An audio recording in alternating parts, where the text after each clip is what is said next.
সৈয়দ মুজতবা আলী রচিত ভ্রমণ কাহিনী দেশে বিদেশে শেষ পর্ব ৪২। সকালবেলা ঘুম থেকে উঠেই মনে পড়ল আব্দুর রহমান। সঙ্গে সঙ্গে সে এসে ঘরে ঢুকল। রুটি, মমলেট, পনির, চা। অন্যদিন খাবার দিয়ে চলে যেত, আজ সামনে দাঁড়িয়ে কার্পেটের দিকে তাকিয়ে রইল। কি মুশকিল। মৌলানা এসে বললেন, চিরকুটে লেখা আছে মাথাপিছু ১০ পাউন্ড লাগেজ নিয়ে যেতে দেবে। কি রাখি, কি নিয়ে যাই? আমি বললুম, যা রেখে যাবে তা আর কোনো দিন ফিরে পাবে না। আমি আব্দুর রহমানকে বলেছি পানশির চলে যেতে। বাড়ি পাহারা দেবার জন্য কেউ থাকবে না, কাজেই সব কিছু লুট হয়ে যাবে। কারো বাড়িতে সব কিছু সমঝিয়ে দিয়ে গেলে হয় না?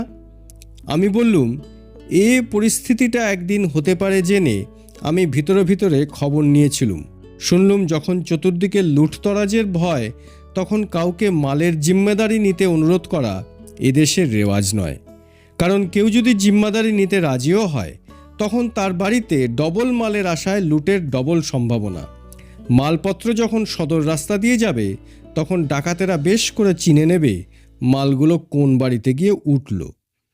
বলে তো দিলুম মৌলানাকে সব কিছু প্রাঞ্জল ভাষায়, কিন্তু ঘরের মাঝখানে দাঁড়িয়ে যখন চারিদিকে তাকালুম, তখন মনে যে প্রশ্ন উঠল তার কোনো উত্তর নেই।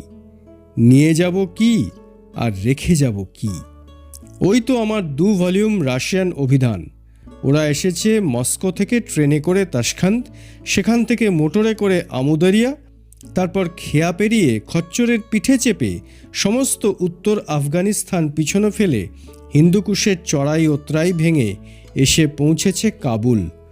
ওজন পাউন্ড ৬ হবে। আমি সাহিত্য সৃষ্টি করি না, কাজেই পাণ্ডুলিপির বালাই নেই। মৌলানার থেকে সেদিক দিয়ে আমার কপাল ভালো, কিন্তু শান্তিনিকেতনে গুরুদেবের ক্লাসে বলাকা, গোড়া, শেলি, কিটস সম্বন্ধে যে গাদা গাদা নোট নিয়েছিলুম এবং মূর্খের মতো এখানে নিয়ে এসেছিলুম, বরফ বর্ষণের দীর্ঘ অবসরে সেগুলোকে যদি কোনো কাজে লাগানো যায় সেই ভরসায়, তার কি হবে?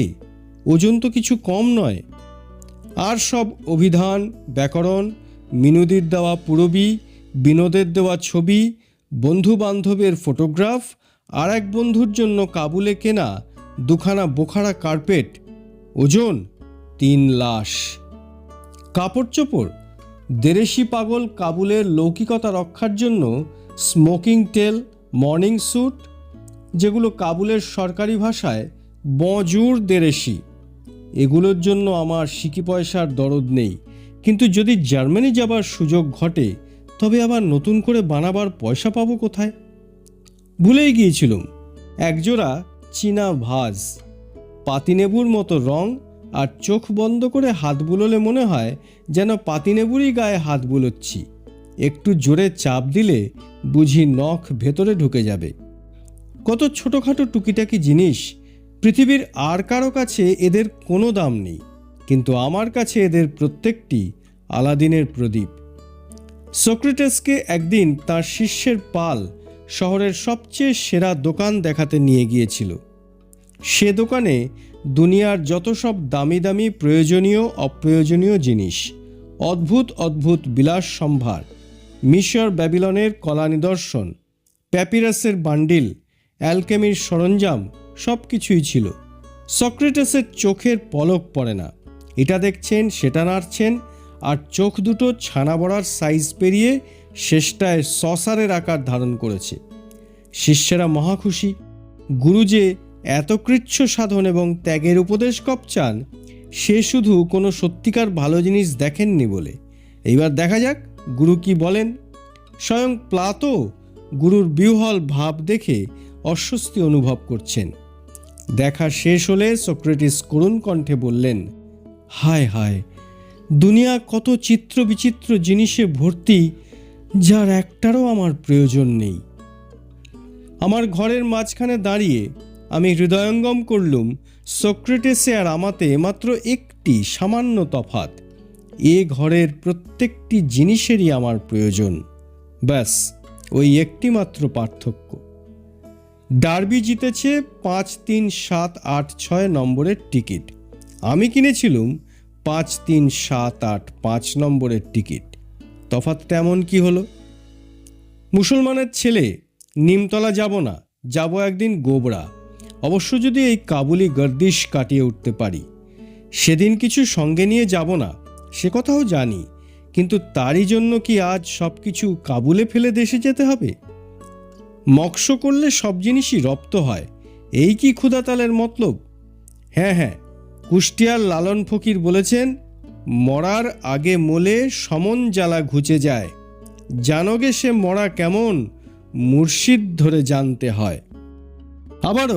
আরও কে একজন দাদু নাকি, তিনিও তো বলেছেন, দাদু মেরা বৈরি মই মুয়া মুঝে নেই মারে কই, হে দাদু আমার বৈরি আমি মরে গিয়েছে, আমাকে কেউ মারতে পারে না। কি মুশকিল, সব গুণেরই একরা, শেয়ালকে কেন বৃথা দোষ দেওয়া? কবিরও তো বলেছেন, তজো অভিমানা শিখো জ্ঞানা, সতগুরু সঙ্গত तरता হই, कहीं कबीर कोई बिरल हंस जीवत ही जो मरता হই। অভিমান ত্যাগ করে জ্ঞান শেখো, সৎগুরুর সঙ্গ নিলেই ত্রাণ।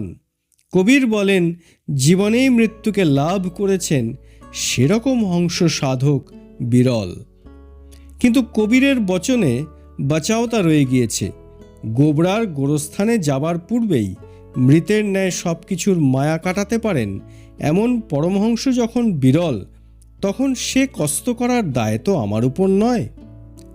ডোম শেষ পর্যন্ত কোন বাঁশ বেছে নিয়েছিল আমাদের প্রবাদে তার হদিশ মেলে না। বিবেচনা করি সেটা নিতান্ত কাঁচা এবং গিঁটে ভর্তি, না হলে প্রবাদটার কোনো মানে হয় না। এ ডোম তাই শেষ পর্যন্ত কি দিয়ে 10 পাউন্ডের পুঁটুলি বেঁধেছিল সে কথা ফাঁস করে দিয়ে আপন আহাম্মুখীর শেষ প্রমাণ আপনাদের হাতে তুলে দেব না। কিন্তু সেটা পুরনো ধুতিতে বাঁধা বেনের পুঁটলি ছিল। লাগেজ বা সুটকেসের ভিতরে গোছানো মাল অন্য জিনিস, কারণ 10 পাউন্ড মালের জন্য 5 পাউন্ডই সুটকেস ব্যবহার করলে মালের 5 পাউন্ড গিয়ে রইবে হাতে সুটকেসটা। সুকুমার রায়ের কাক যেরকম হিসেব করত, 7 দুগুণে 14 নামে 4, হাতে রইল পেন্সিল। অবশ্য জামা কাপড় পরে নিলুম এক গাদা, এক প্রস্থ না। কর্তারাও উপদেশ পাঠিয়েছিলেন যে প্রচুর পরিমাণে গরম জামা কাপড় না পরা থাকলে উপরে গিয়ে শীতে কষ্ট পাব, এবং মৌলানার বউয়ের পা খড় দিয়ে কীরকম পেঁচিয়ে বিলিতি সিরকার বোতল বানানো হয়েছিল আব্দুর রহমানের সেই বর্ণনাও মনে ছিল। মৌলানা তার এক পাঞ্জাবি বন্ধুর সঙ্গে আগেই বেরিয়ে পড়েছিলেন। আব্দুর রহমান বসবার ঘরে প্রাণ ভরে আগুন জ্বালিয়েছে। আমি একটা চেয়ারে বসে, আব্দুর রহমান আমার পায়ের কাছে। আমি বললুম, আব্দুর রহমান, তোমার উপর অনেকবার খামোখা রাগ করেছি, মাফ করে দিও। আব্দুর রহমান আমার 2 হাত তুলে নিয়ে আপন চোখের ওপর চেপে ধরল, ভেজা। আমি বললুম, ছি আব্দুর রহমান, এ কি করছো? আর শোনো, যা রইল সব কিছু তোমার।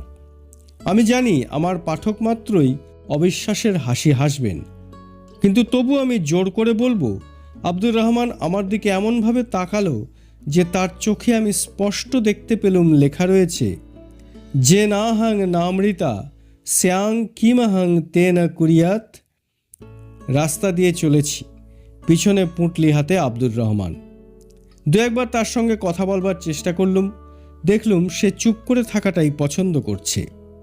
প্রথমেই ডান দিকে পড়ল রুশ রাজদূতাবাস। দেমিদভ পরিবারকে কখনো ভুলব না, বলশফের আত্মাকে নমস্কার জানালুম। তারপর কাবুল নদী পেরিয়ে লব ই দরিয়া হয়ে আর্কের দিকে চললুম। বেশিরভাগ দোকানপাট বন্ধ, তবু দূর থেকেই দেখতে পেলুম পাঞ্জাবির দোকান খোলা। দোকানদার বারান্দায় দাঁড়িয়ে। জিজ্ঞেস করলুম, দেশে যাবেন না? মাথা নাড়িয়ে নীরবে জানালো না। তারপর বিদায়ের সালাম জানিয়ে মাথা নিচু করে দোকানের ভিতরে চলে গেল। আমি জানতাম কারবার ফেলে এদের কাবুল ছাড়ার উপায় নেই, সব কিছু তৎক্ষণাৎ লুট হয়ে যাবে। অথচ এর চিত্ত এমনি বিকল হয়ে গিয়েছে যে শেষ মুহূর্তে আমার সঙ্গে 2টি কথা বলবার মতো মনের জোর এর আর নেই। 20 কদম পরে বাঁদিকে দোস্ত মুহাম্মদের বাসা। অবস্থা দেখে বুঝতে বেগ পেতে হলো না যে বাসা লুট হয়ে গিয়েছে, কিন্তু তাতে তার কণামাত্র শোক হওয়ার কথা নয়। এ বাবদে তিনি সক্রেটিসের ন্যায়, সক্রেটিস যেমন তত্ত্বচিন্তায় বুঁদ হয়ে অন্য কোনো বস্তুর প্রয়োজন অনুভব করতেন না, দোস্ত মুহাম্মদ ঠিক তেমনি রসের সন্ধানে, অদ্ভুতের খোঁজে, গ্রোটেক্সের পিছনে এমনি লেগে থাকতেন যে অন্য কোনো বস্তুর অভাব তাঁর চিত্তচাঞ্চল্য ঘটাতে পারত না। পতঞ্জলিও ঠিক এই কথাই বলেছেন। চিত্তবৃত্তি নিরোধের পন্থা বাতলাতে গিয়ে তিনি ঈশ্বর এবং বিতরাগ মহাপুরুষদের সম্বন্ধে ধ্যান করতে উপদেশ দিয়েছেন, কিন্তু সর্বশেষে বলেছেন যথাভিমত ধ্যানাদ্যা, যা খুশি তাই দিয়ে চিত্তচাঞ্চল্য ঠেকাবে। অর্থাৎ ধ্যানটাই মুখ্য, ধ্যানের বিষয়বস্তু গৌণ। দোস্ত মুহাম্মদের সাধনা রসের সাধনা। আরও খানিকটা এগিয়ে বাঁদিকে মেয়েদের স্কুল। বাচ্চার আক্রমণের কয়েকদিন পূর্বে এখানে কর্নেলের বউ তার স্বামীর কথা ভেবে ডুকরে কেঁদেছিলেন। তিনি বেঁচে আছেন কিনা কে জানে। আমার পাশের বাড়ির কর্নেলের মায়ের কান্না, স্কুলের কর্নেলের বউয়ের কান্না, আরও কত কান্না মিশে গিয়ে অহরহ খুদাতালার তখ্তের দিকে চলেছে। কিন্তু কেন? কবি বলেছেন, for men must work and women must weep. অর্থাৎ কোনো তর্ক নেই, যুক্তি নেই, ন্যায় অন্যায় নেই। মেয়েদের কর্ম হচ্ছে পুরুষের আকাট মূর্খতার জন্য চোখের জল ফেলে খেসারতি দেওয়া। কিন্তু আশ্চর্য, এ বেদনাটা প্রকাশও করে আসছে পুরুষই কবিরূপে। শুনেছি 5000 বৎসরের পুরনো ব্যাবিলনের প্রস্তরগাত্রে কবিতা পাওয়া গিয়েছে। কবি মা জননীদের চোখের জলের উল্লেখ করে যুদ্ধের বিরুদ্ধে যুদ্ধ ঘোষণা করেছেন। স্কুলের পরেই একখানা ছোট বসত বাড়ি। আমানুল্লাহর বোনের বিয়ের সময় লখনৌ থেকে যেসব গানেওয়ালি নাচনেওয়ালিদের আনানো হয়েছিল তারা উঠেছিল এই বাড়িতে। তাদের তত্ত্ব তালাশ করার জন্য আমরা কয়েকজন ভারতীয় তাদের কাছে গিয়েছিলাম। আমাদের সঙ্গে কথা কইতে পেয়ে সেই অনাত্মীয়রা নির্বাসনে তারা কি খুশিটাই না হয়েছিল। জানতো কাবুলে পান পাওয়া যায় না, আর পান না হলে মজলিস জমবে কি করে, ঠুংরি হয়ে যাবে ভজন। তাই তারা সঙ্গে এনেছিল বাস বোঝাই পান। আমাদের সেই পান দিয়েছিল অকৃপণ হস্তে, দারাজ দিলে। লখনৌয়ের পান, কাশীর জর্দা, সেদ্ধ ছাঁকা খয়ের তিনে মিলে আমার মুখের জড়তা এমনি কেটে গিয়েছিল যে আমি তখন উর্দু ছেড়েছিলুম একদম লখনৌই কায়দায়। বিস্তর মেহরবানি গরিব পরওয়ারি বন্দা নওয়াজির প্রপঞ্চ ফোড়ন দিয়ে। কাবুলের নিজস্ব উচ্চাঙ্গ সঙ্গীত নেই। ইরানের ঐতিহ্য কাবুল স্বীকার করে না। কাবুল যে 1.5 জন কালাবত আছেন তাঁরা গান শিখেছেন যুক্তপ্রদেশে। বাইজিদের মজলিসে তাই সমদেনেওয়ালার অভাব হতে পারে এই ভয়ে গানের মজলিসে উপস্থিত থাকার জন্য ভারতীয়দের সাড়ম্বর নিমন্ত্রণ ও স্বনির্বন্ধ অনুরোধ করা হয়েছিল। আমরা সামনে বসে বিস্তর মাথা নেড়েছিলুম আর ঘন ঘন শাবাশ শাবাশ চিৎকারে মজলিস গরম করে তুলেছিলুম। বাড়ি ফিরে আহারাদির পর যখন শেষ পানটা পকেট থেকে বের করে খেয়ে জানলা দিয়ে পিক ফেললুম, তখন আব্দুর রহমান ভয়ে ভিড়মি যায় আর কি। কাবুলে পানের পিক অজানা, কিন্তু যক্ষা অজানা বস্তু নয়। তারপরে শিক্ষামন্ত্রীর দপ্তর। এক্সেলেন্সি ফয়েজ মোহাম্মদ খানকে দোস্ত মোহাম্মদ দু চোখে দেখতে পারতেন না। আমার কিন্তু মন্দ লাগতো না। অত্যন্ত অনাড়ম্বর এবং বড়ই নিরীহ প্রকৃতির লোক। আর 5 জনের তুলনায় তিনি লেখাপড়া কিছু কম জানতেন না, কিন্তু শিক্ষামন্ত্রী হতে হলে যতটা দরকার ততটা হয়তো তাঁর ঠিক ছিল না। বাচ্চা রাজা হয়ে আর তাবৎ মন্ত্রীদের উপর অত্যাচার চালিয়ে তাদের কাছ থেকে গুপ্তধন বের করবার চেষ্টা করেছে, কিন্তু শিক্ষামন্ত্রীকে নাকি তুই যা, তুই তো কখনো ঘুষ খাসনি বলে নিষ্কৃতি দিয়েছিল। অথচ শিক্ষা বিভাগে 2 পয়সা কামাবার যে উপায় ছিল না তা তো নয়। কাবুলে নাকি ঢেউ গোনার কাজ পেলেও, অবশ্য সে কাজ সরকারি হওয়া চাই, 2 পয়সা মারা যায়। লোকটিকে আমার ভালো লাগতো নিতান্ত ব্যক্তিগত কারণে। এই বেলা সেটা বলে ফেলি। হাওয়াই জাহাজ কারো জন্য দাঁড়ায় না, উঠতে পারলেই বাঁচে। চাকরিতে উন্নতি করে মানুষ হয় বুদ্ধির জোরে, নয় ভগবানের কৃপায়। বুদ্ধিমানকে ভগবানও যদি সাহায্য করেন তবে বোকাদের আর পৃথিবীতে বাঁচতে হতো না। আমার প্রতি ভগবান সদয় ছিলেন বলেই বোধ করি শিক্ষামন্ত্রী প্রথম দিন দেখেই আমার দিকে নেক নজরে তাকিয়েছিলেন। তারপর 1 বৎসর যেতে না যেতে অহেতুক এক ধাক্কায় মাইনে 100 টাকা বাড়িয়ে সব ভারতীয় শিক্ষকদের উপরে চড়িয়ে দিলেন। পাঞ্জাবি শিক্ষকেরা অসন্তুষ্ট হয়ে তার কাছে ডেপুটেশন নিয়ে গিয়ে বললেন, সৈয়দ মুজতবা আলীর ডিগ্রি বিশ্বভারতী এবং বিশ্বভারতী রেকগনাইজড ইউনিভার্সিটি নয়। খাঁটি কথা, সদাশয় ভারতীয় সরকারের নেক নজরে আমার ডিগ্রি এখনও ব্রাত্য। আপনারা কেউ আমাকে চাকরি দিলে বিপদগ্রস্ত হবেন। শিক্ষামন্ত্রী নাকি বলেছিলেন, আমি বয়ানটা শুনেছি অন্য লোকের কাছ থেকে, সে কথা তার অজানা নয়। পাঞ্জাবিদের পাল থেকে হাওয়া কেড়ে নিয়ে শিক্ষামন্ত্রী বলেছিলেন, আপনার সনদ সার্টিফিকেটে রয়েছে পাঞ্জাব গভর্নরের দস্তখত। আমাদের ক্ষুদ্র আফগানিস্তানেও গভর্নরের অভাব নেই, কিন্তু আগা মুজতবা আলীর কাগজে দস্তখত রয়েছে মশহুর শায়ের রবীন্দ্রনাথের। তিনি পৃথিবীর সামনে সমস্ত প্রাচ্য দেশের মুখ উজ্জ্বল করেছেন। চশ্ম রোশন কর দে অন্ধ। ভদ্রলোকের ভারী শখ ছিল গুরুদেবকে কাবুলে নিমন্ত্রণ করার। তার শুধু ভয় ছিল যে 200 মাইলের মোটর ঝাঁকুনি খেয়ে কবি যদি অসুস্থ হয়ে পড়েন আর তার কাব্য সৃষ্টিতে বাধা পড়ে, তবে তাতে করে ক্ষতি হবে সমস্ত পৃথিবীর। কাবুল কবিকে দেখতে চায়, কিন্তু এমন দুর্ঘটনার নিমিত্তের ভাগী হতে যাবে কেন?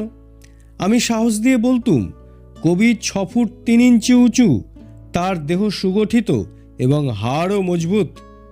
শেষটায় তিনি আল্লাহ বলে ঝুলে পড়েছিলেন, কিন্তু আমানুল্লাহ বিলেত যাওয়ায় সে গ্রীষ্মে কবিকে আর নিমন্ত্রণ করা গেল না। শীতে বাচ্চা এসে উপস্থিত। যাগে সব কথা। বাঁদিকে মুইনুস সুলতানের বাড়ি, খানিকটা এগিয়ে গিয়ে তার টেনিস কোর্ট। আজ মুইনুস সুলতানের ভাগ্যের হাতে টেনিস বল। কান্দাহার কাবুল তাকে নিয়ে লোফালোফি খেলছে। এই তো মক্তবি হাবিবিয়া। বাচ্চা আক্রমণের প্রথম ধাক্কায় মক্তবাটা দখল করে টেবিল, চেয়ার, বই, ম্যাপ সব পুড়িয়ে ফেলেছিল। এ শিক্ষায়তন আবার কখন খুলবে কে জানে। এখানেই আমি পড়িয়েছি। শীতে পুকুর জমে গেলে ছেলেদের সঙ্গে তার উপর স্কেটিংও করেছি। গাছতলায় বসে ফেরিওয়ালার কাছ থেকে আঙুর কিনে খেয়েছি। মীর আসলামের কাছ থেকে কত তত্ত্বকথা শুনেছি। রাহু কবলিত কাবুল ম্লান মুখে দাঁড়িয়ে আছে। রাস্তায় লোক চলাচল কম। মক্তবি হাবিবিয়ার বন্ধ দ্বার যেন সমস্ত আফগানিস্তানের প্রতীক। শিক্ষা, দীক্ষা, শান্তি, শৃঙ্খলা, সভ্যতা, সংস্কৃতি বর্জন করে আফগানিস্তান তার দ্বার বন্ধ করে দিয়েছে। শহর ছাড়িয়ে মাঠে নামলুম।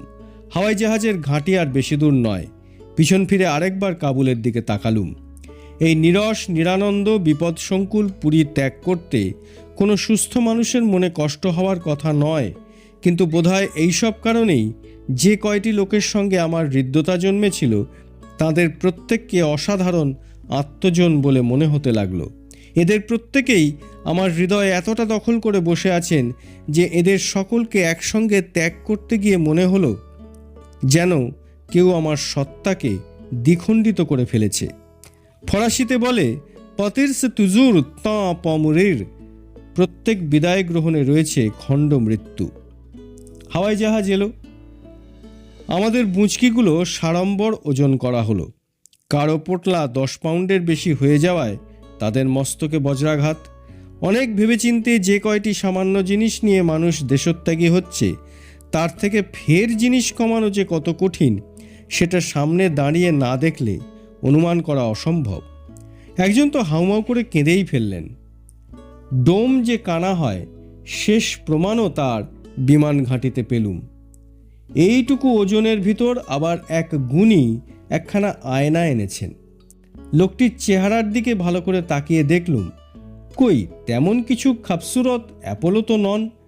ঘরে আগুন লাগলে মানুষ নাকি ছুটে বেরোনোর সময় ঝাঁটা নিয়ে বেরিয়েছে।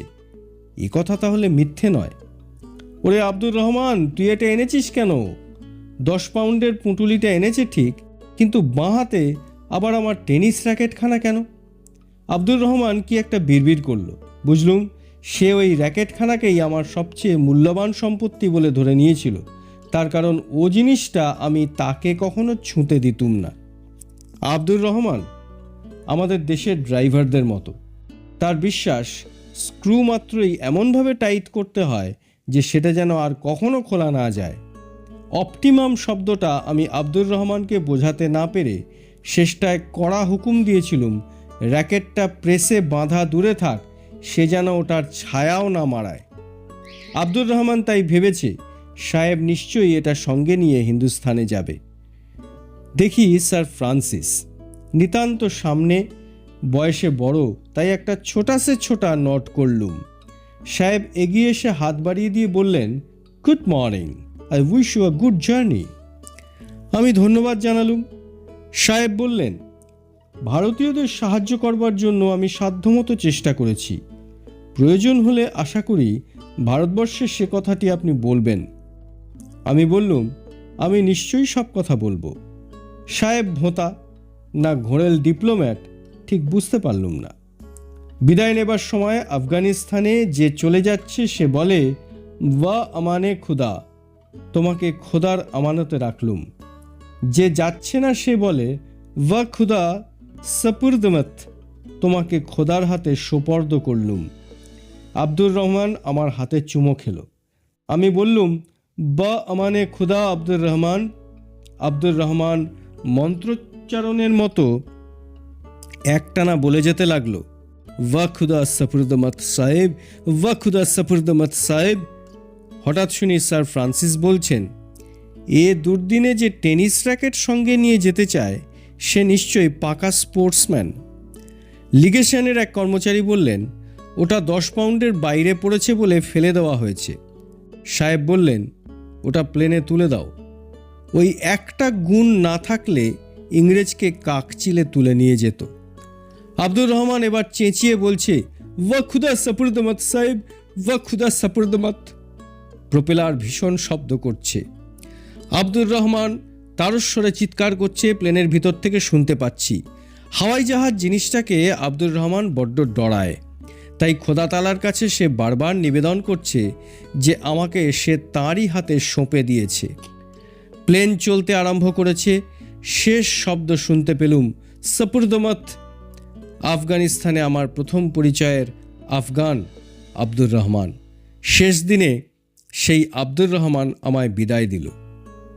উৎসবে, ব্যাসনে, দুর্ভিক্ষে, রাষ্ট্র বিপ্লবে এবং এই শেষ বিদায়কে যদি শ্মশান বলি, তবে আব্দুর রহমান শ্মশানেও আমাকে কাঁধ দিল।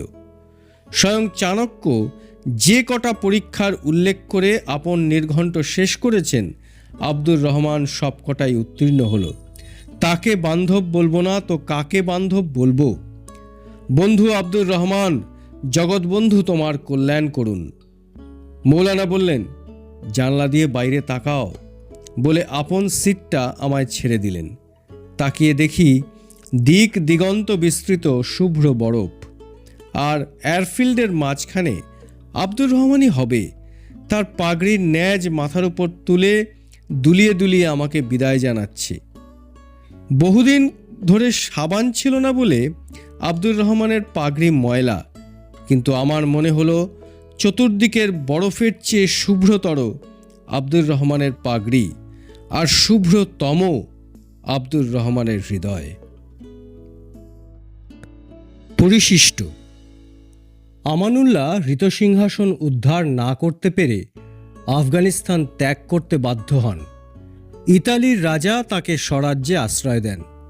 মুইনুস সুলতানে ইরানে আশ্রয় গ্রহণ করেন। আমানুল্লাহর হয়ে যে সেনাপতি ইংরেজের সঙ্গে আফগান স্বাধীনতার জন্য লড়েছিলেন তার নাম নাদির শাহ। তিনি বিপ্লবের সময় ফ্রান্সে ছিলেন। পরে পেশাওয়ার এসে সেখানকার ভারতীয় বণিকদের অর্থ সাহায্যে এবং আপন শৌর্য বীর্য দ্বারা কাবুল দখল করে বাদশাহ হন।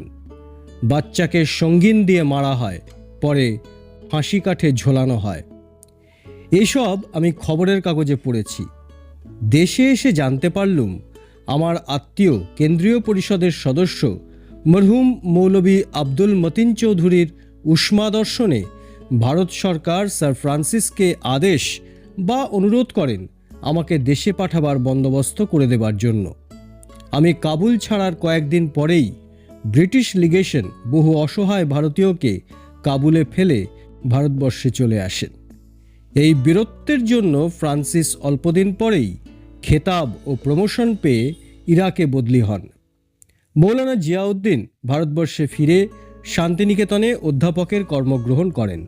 তিনি বহু গবেষণামূলক প্রবন্ধ লেখেন। ফার্সিতে লেখা ব্রজভাষার একখানি প্রাচীন ব্যাকরণ প্রকাশ তার অন্যতম, এবং গুরুদেবের অনেক কবিতা উত্তম ফার্সিতে অনুবাদ করেন। অত্যন্ত পরিতাপের বিষয়, তিনি অল্প বয়সে মারা যান। তাঁর অকাল মৃত্যু উপলক্ষে শান্তিনিকেতনের শোকসভায় গুরুদেব আচার্যরূপে যা বলেন তার অনুলিপি প্রবাসীতে প্রকাশিত হয়। রবীন্দ্র রচনাবলীর চতুর্বিংশ খণ্ডে অনুলিপিটি পুনর্মুদ্রিত হয়েছে। গুরুদেব রচিত মৌলানা জিয়াউদ্দিন কবিতাটি এখানে বিশ্বভারতীর অনুমতি অনুসারে ছাপানোটা যুক্তিযুক্ত মনে করলুম। মৌলানা জিয়াউদ্দিন। কখনো কখনো কোনো অবসরে নিকটে দাঁড়াতে এসে এই যে বলেই তাকাতে মুখে, বসো বলিতাম হেসে।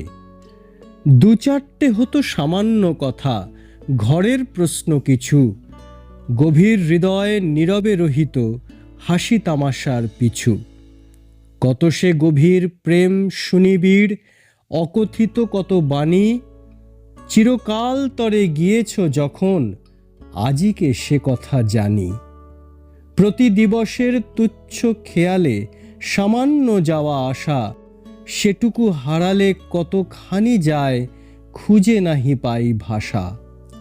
তব জীবনের বহু সাধনার যে পণ্য ভার ভরি, মধ্যদিনের বাতাসে ভাসালে তোমার নবীন তরি।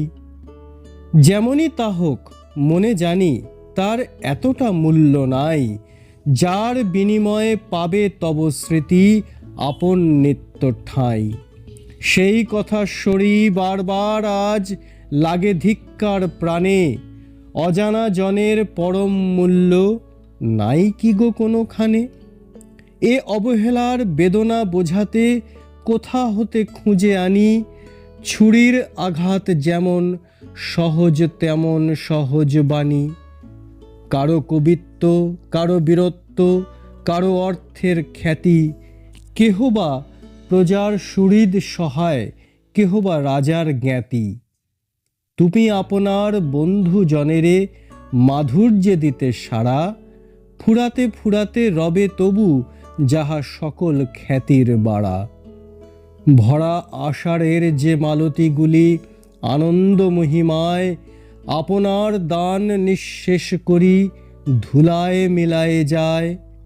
আকাশে আকাশে বাতাসে তাহারা আমাদের চারিপাশে, তোমার বিরহ ছড়ায়ে চলেছে সৌরভ নিঃশ্বাসে। নবজাতক। তামাম সুদ।